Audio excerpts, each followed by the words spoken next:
Welcome to No Strings Attached Street Ministry. Well, today I'm at Planet Fitness. It's 6:05 a.m. I've already been here for about 2 hours. Boy, they'll tell you what, the workout, actually the whole facility is a whole lot different than what my old one was. I used to be a membership of the UFit. And so I go in today and I'm doing my little walk, and I try to walk a little bit every day and try to get a little exercise in.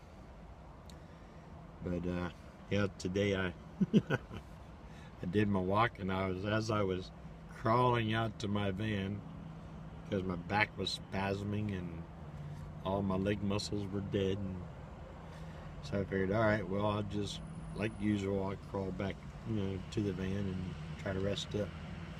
So I get all the way back to the van and I realize, hey, wait a minute, I got the black membership here and I forgot all about those massage tables. And they got even the girl this morning even took me through a whole nother tour of the place and even was talking about them. Why I didn't remember them, I don't have no clue, but anyway, hopefully I'll get this down. But yeah, it's just a little check-in. Hopefully you guys are out making your life more comfortable and staying active. And how us old guys are, we just tend to, get up, seems like at the crack, before the crack of dawn. But I don't know. Yeah, it's pretty weird. But hey, we try, right? And keep right on going. But anyway, how you guys been? One thing I've been doing a gift program, for through that Giving Thursday. Ever since Thursday, I started it on Thanksgiving Day, and starting to get a little bit of trickle. I mean, I've got probably maybe 4 or 5 little small donations so far.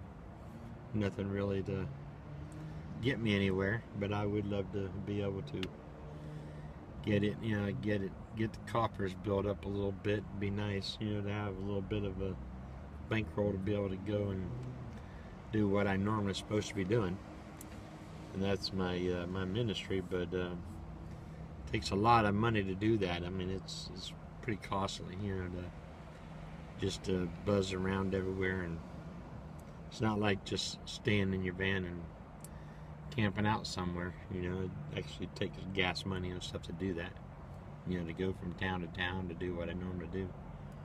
But anyway, I've been getting a lot of activity, though. Seems like the ministry's been picking up a lot on the phone. I mean, I've been having a lot of phone conversations. I've got a lot of people now that call me pretty much on a daily basis. And that's part of my ministry as well. It always has been, but, it's been getting really busy lately. So, just say a prayer for me that that God gives me enough time with each one of them to really make a difference in their life. I try my best, I know that. I'm sort of like a life coach. I give people, just a good friendship and talking, and try to give them the advice that they need, and just do whatever I can to lift their spirits and keep them up on the up in life, and try to give them confidence again to keep on out, stay out there in the world and keep fighting for what you want and what you desire. But also gives me an opportunity to talk about the good Lord and what He's done for me. And a lot of times, a lot of their situations, the Lord's exactly what they need. And also gives me a lot of time, a lot of times it gives me a chance to insert a little bit of God in their life as well. And me, I don't think I've had a conversation in the last 20 years or 18 years anyway, that hasn't included God in it in some way, form, or fashion. It's just something that I talk about, and it's something that people say, well, why do you talk about it all the time? I say, because that's the most important thing in my life. So, that's what changed me. That's what changed my life. I said, you know, when you live in a miserable, broken down, hopeless life, thinking that the world's ending tomorrow, you know, because you're not part of it, and the world just don't care. And then you find the Lord, and even though the world doesn't stop, you know, being relentless and keep beating you down, it actually gets a little worse sometimes. But what's good about it is that it gives you the strength to smile through the pain. And I mean, I don't know how in the world I survive every day by day. I really don't. I mean, it just blows my mind. But you know what? Then I look back on the long term, and I've been surviving for 18 years, ever since my accident. So I guess it's not too bad. I mean, you know, it seems like it's panned out, you know, some way, somehow. So keep your spirits up out there.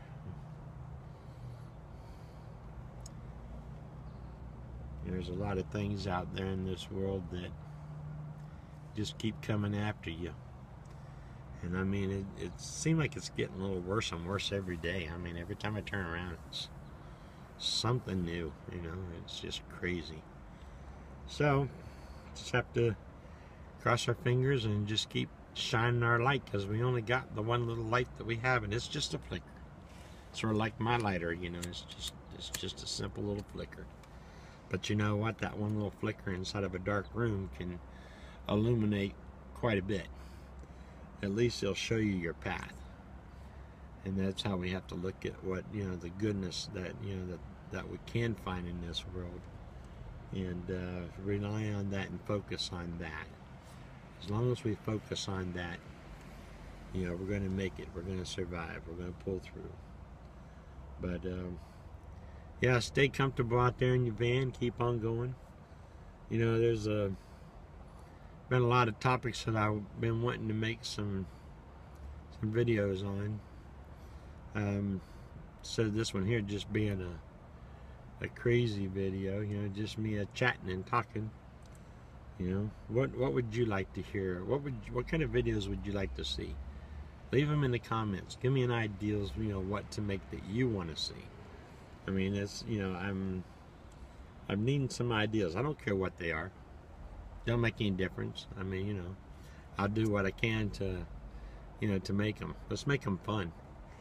I'd love to be able to build this channel up to where I can start getting a little bit of AdSense coming in, to where I can afford to at least put, you know, a couple tanks of gas in the truck, you know. It'd be really nice to be able to rely on that, and where I can depend on that.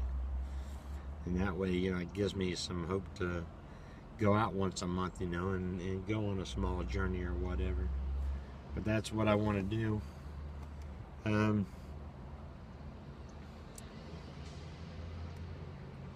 But yeah, just stay bunkered down. I know it's getting winter time, so it's going to start getting cold.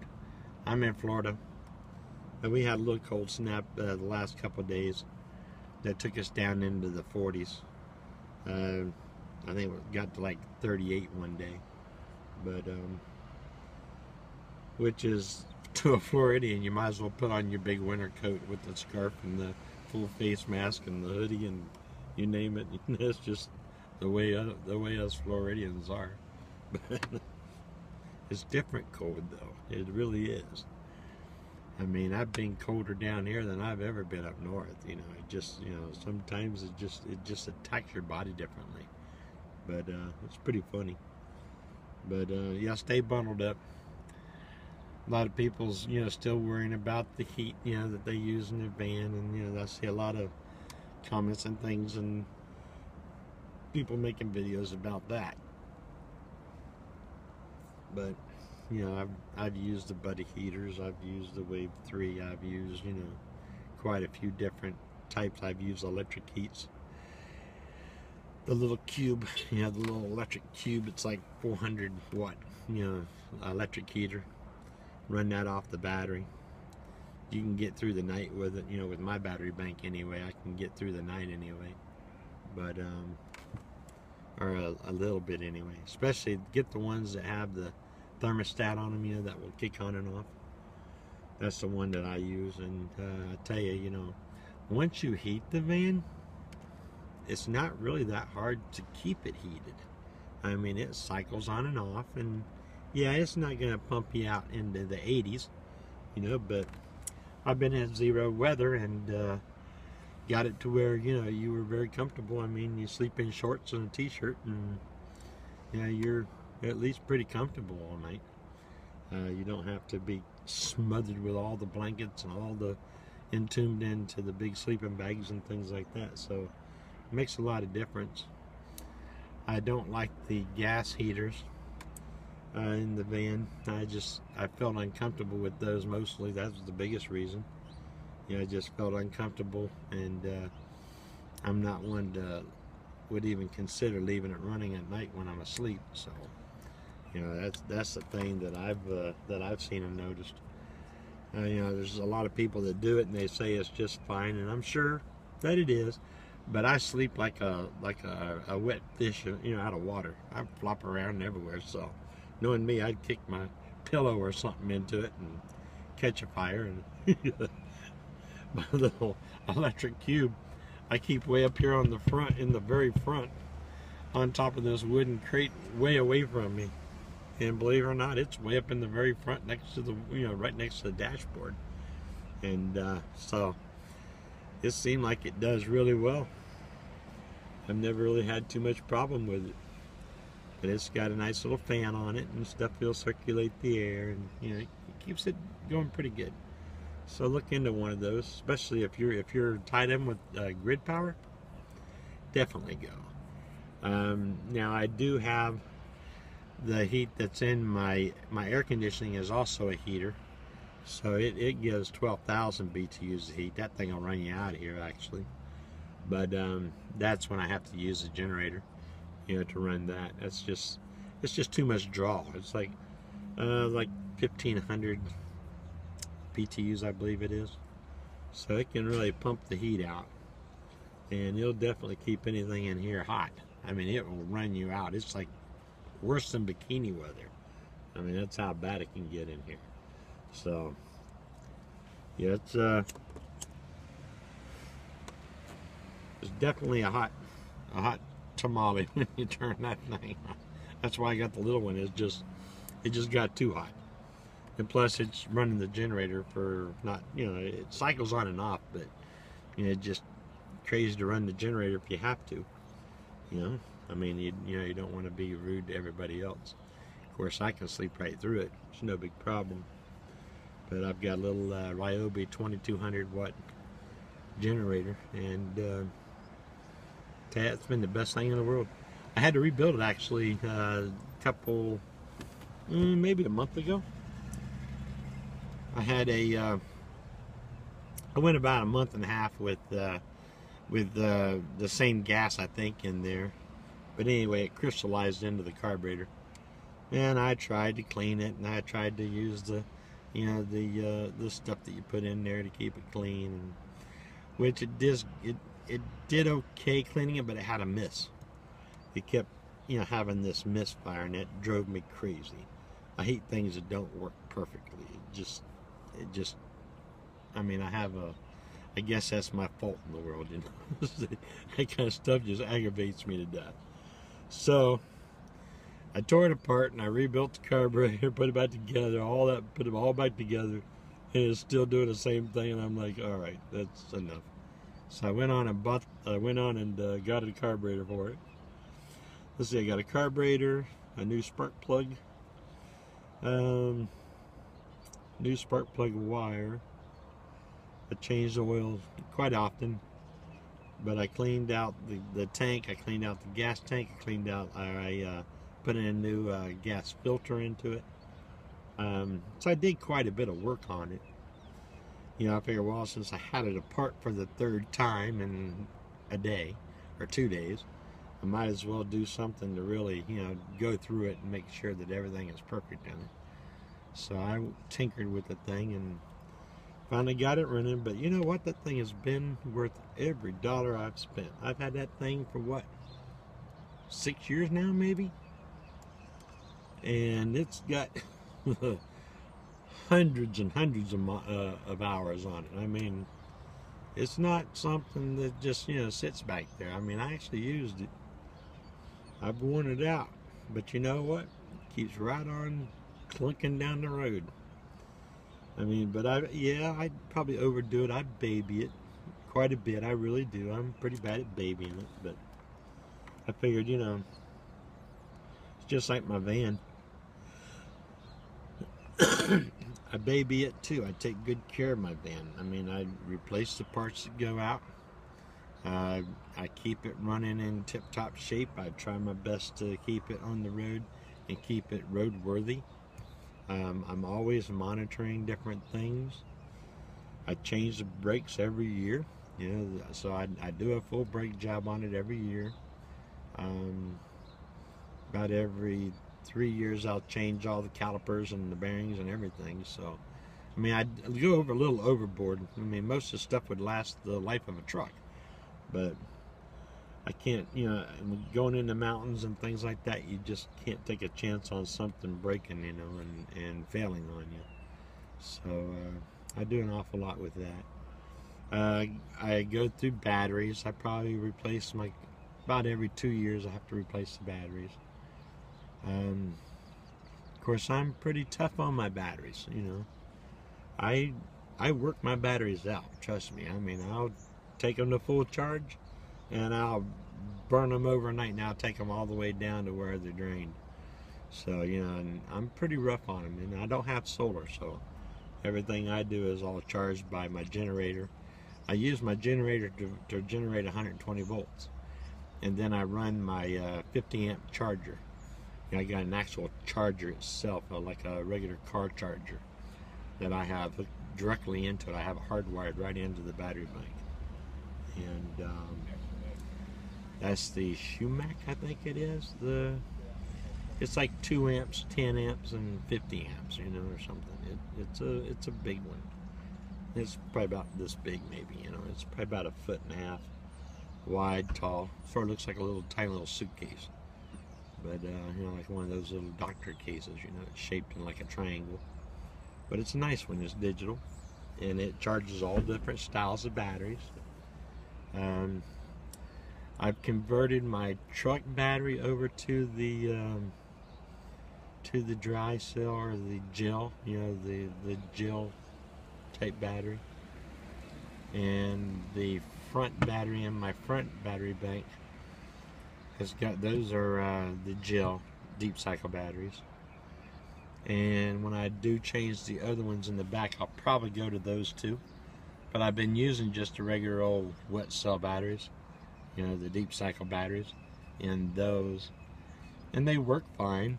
But I'm just wondering if it will give me a little bit better life, you know, to go with the, you know, the gel batteries. A little bit more money, definitely, but I mean, it's I guess they say you get what you pay for. I mean, I would like to go with those the lithiums. Maybe someone will, you know, hear this that sells those and maybe gift me a couple of them, you know. But I've got 4 deep cycles in the back, and I've got 2 deep cycles in the front bank. So I've got actually 6 deep cycles in the whole truck. And then I've got the one, you know, that starts the truck. I've got it hooked up through the generator, or through the alternator, on a solenoid that turns on and off as you start and stop the truck. And it goes into a 3-way, so I can, one of those boat 3-ways. That way I can adjust I can tell it, I can turn it off, the charging off to all the battery banks, or I can select a battery bank, or I can select all of them and charge them all at once. And usually what I've done on that, when I'm running the alternator, I usually just go to one bank at a time, and I'll just let it work for a couple of days on just one bank, and then I'll switch it over to the next bank. And that's pretty much just a maintainer. And then about once, it depends on really how much I use them, but about once, at least once a week, I'll throw the big charger on them and just really boil those batteries. I mean, I'll equalize those batteries down and bring them all back up to a good charge. But I bring them all the way up to 100% at the first. I take the 50 amp charger and I'll pump the 50 amp charge, like my big battery bank. I'll throw 50 amps in there. My charger will only charge, I think it's for like 15 minutes at a time on the full charge, the 50 amp one. I believe I go through 3 cycles, whatever that cycle is, and I'll pump that cycle 3 times into those batteries. That brings them up to about 90% pretty much, you know, in charge wise. Then I'll switch over to the 10 amp charge, and I'll charge that. Well, I usually do that overnight while it's running anyway, and I'll, you know, because I can run my air conditioner or whatever with the generator. So I'll just turn it on and let it fully bring it until it's completely full. I'll bring it up overnight on the 10 amp, and then I'll let it, I'll start over, and I'll do a full charge again after they've cooled down and not been used. I'll do a full charge at 2 amps, and I'll just trickle that charge and all the way to the full. And that usually takes about 2 days on that one. And it's a long time, or sometimes. I have taken up to 2 days, but usually it could be overnight too. But yeah, I try to get those. I try to maintain the batteries well. I keep them clean. I keep the, you know, the water levels full. But I mean, I use the batteries. I mean, I figured I'm paying for those batteries. I might as well use them. That's what I got them for, is to use them. And I might as well take advantage of that power that I've got. And I do. I live very comfortable in here. I've got little water, you know, water heater systems, and my, you know, my bullet, and you know, my little mixing bullet, and I've got a lot of different things that I use power on quite often. I run my computer. My laptop is always on, pretty much. I mean, I turn it off and on, but it's mostly on. My jetpack is always on and charging. My cell phones are always on and charging. Yeah, I use quite a bit. My TV, I've got TV, I've got lights, but most of my lights are all LEDs. So I use a lot of LED lights and stuff in here. And but yeah, I'm not sparing on my power at all. I don't cook with my power. I do cook with a single burner propane, but that's all I have. And I don't even really try to even cook in the van anymore. I always try to do it outward. But even in coffee, I'm starting to slow way down on my coffee intake. Starting to have a lot of physical problems with that, with indigestion and stuff because of it, and I think it's the coffee. So I've sort of slowed way down on the coffee. I used to be a real heavy coffee drinker, but I've cut it way back.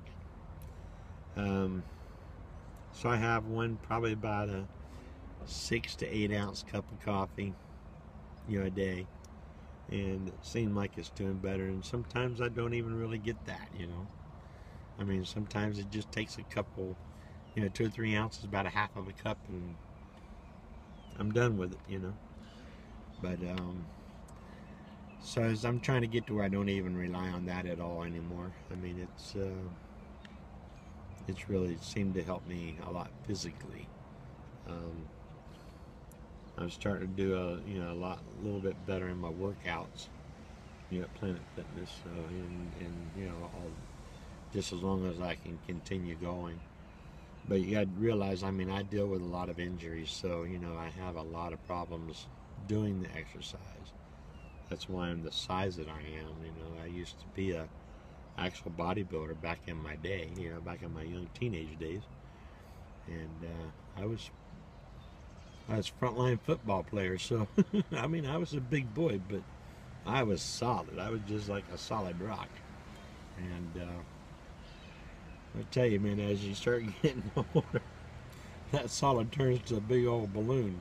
You know, so that's the kind of difficulties I have. I hope no one else out there has that problem.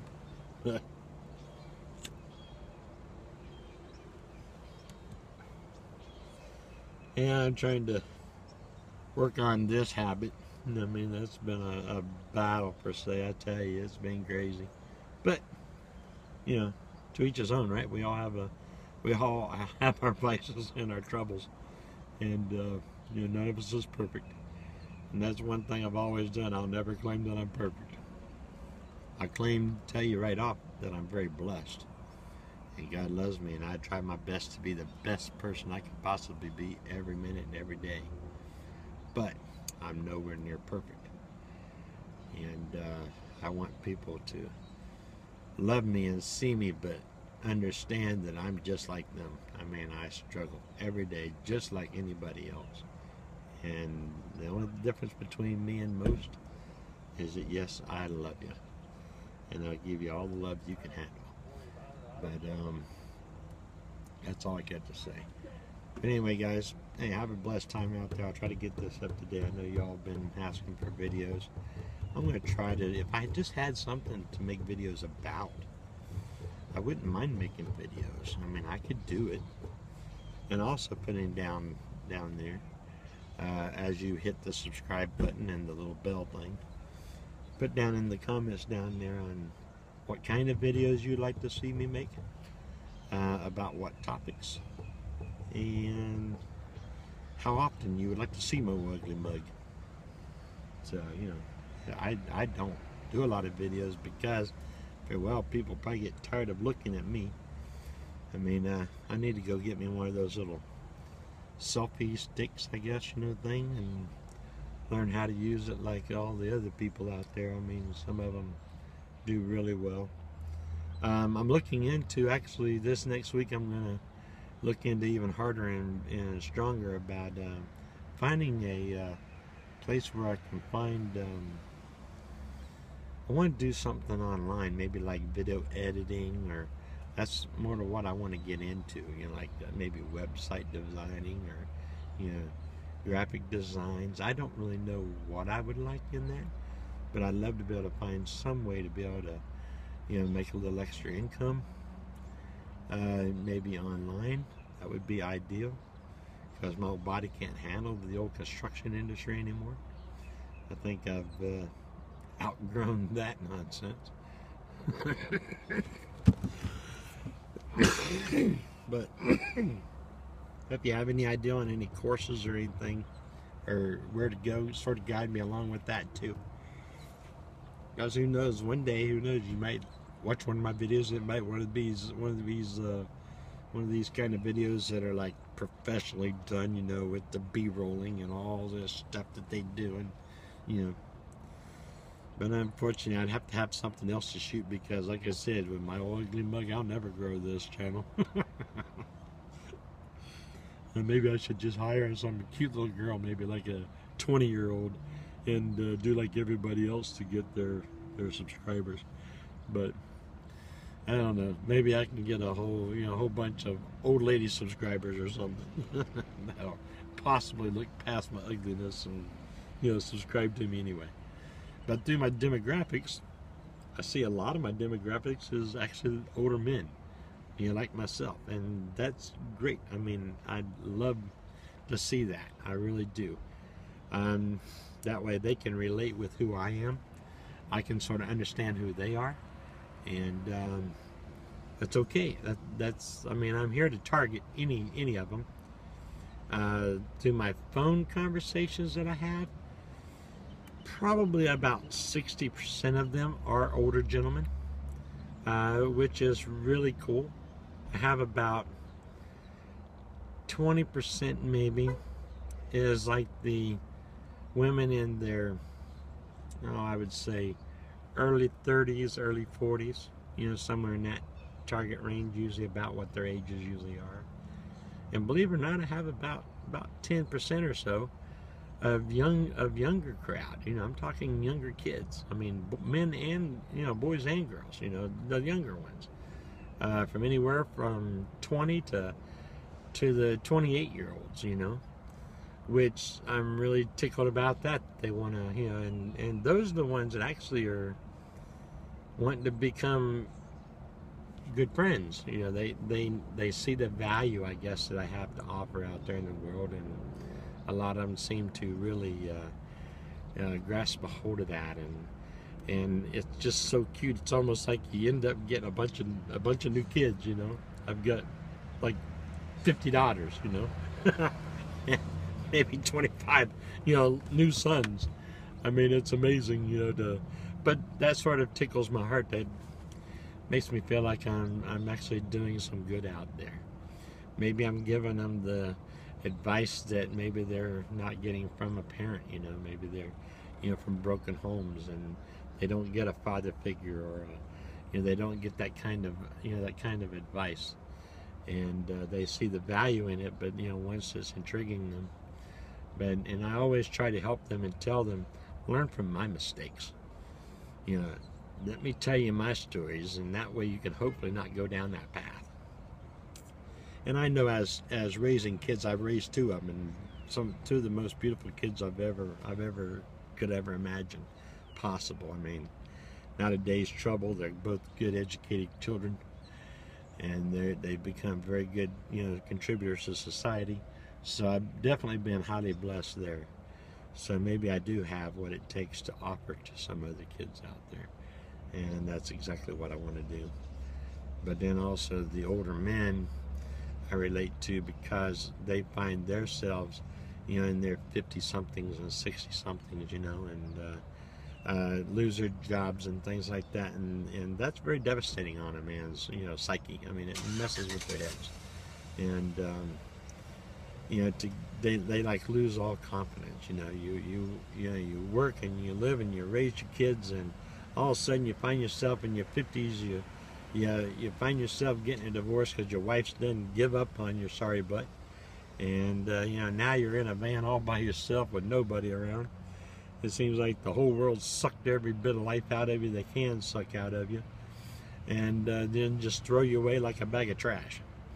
And truthfully, that's exactly what happens quite a bit. You'd be surprised. But it's very difficult. I think that's why I made a video about the men's mental health. You know, and men are ones that, they're not ones to do a lot of talking. You know, I'm tough, I'm a man, you know. But that's the way we were brought up. And